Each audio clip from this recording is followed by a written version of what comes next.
สัยหรือชี้กำไว้เอาเยิงจูบគ្នាបានត្រឹមមួយគ្រាពេលវេលាមួយដ៏សែនខ្លីពន្លកស្នេហ៍យើងកំពុងដោះឡើងប្រែជាគ្មានន័យបងហើយនឹងស្រីត្រូវលែងដៃគ្នាកណ្ដាលផ្លូវស្រណោះសំដីដែលរូបស្រីសន្យានឹងបងយើងធ្លាប់គេងផ្សងអូននឹងបងសាងស្នេហ៍រួមគ្នាស្មោះមួយនឹងមួយតែចុងក្រោយដល់ពេលវេលាយើងត្រូវបែកគ្នាទាំងបេះដូងបងពេញស្រឡាញ់សុំទោសផងស្ងួនបងជូនអូនមិនដល់ត្រើយទេបងត្រូវចាញ់គេសូមនាងមេលើកទងឲ្យផងលុបពីសន្យាលុបរឿងរ៉ាវស្នេហាកន្លងសូមទោសនួនល្អងសូមទោសផងបងគ្មានវាសនាអនាគតអូនគ្រួសារស្ងួនបានជ្រើឲ្យហើយទៅមិនដល់ត្រើយបែកគ្នាហើយត្រឹមកណ្ដាលផ្លូវចាប់ពីថ្ងៃនេះគ្មានអូនទេរួចយ៉ាងណាទៅ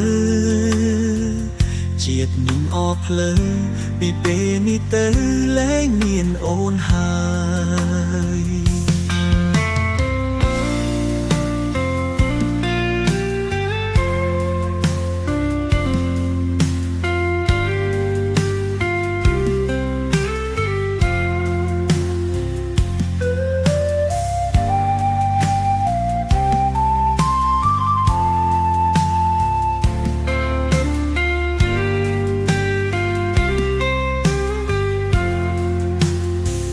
សុំទោសផងស្ងួនបងជូនអូនមិនដល់ត្រើយទេ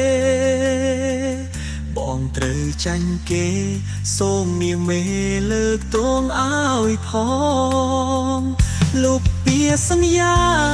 លុបរឿងរ៉ាវស្នេហាកន្លង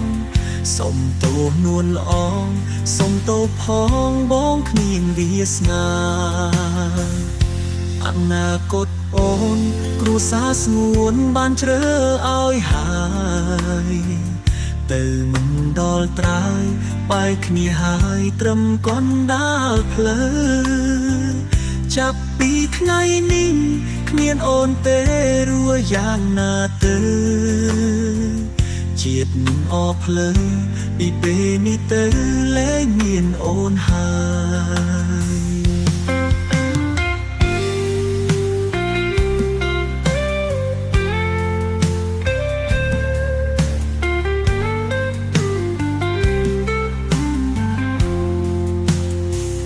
អនាគតអូនគ្រួសារស្ងួនបានជ្រើឲ្យហើយទៅមិនដល់ត្រើយបែកគ្នាហើយត្រឹមកណ្ដាលផ្លូវចាប់ពីថ្ងៃនេះគ្មានអូនទេរួចយ៉ាងណាទៅជាតិនេះអស់ភ្លើងពីពេលនេះទៅលែងមានអូនហើយ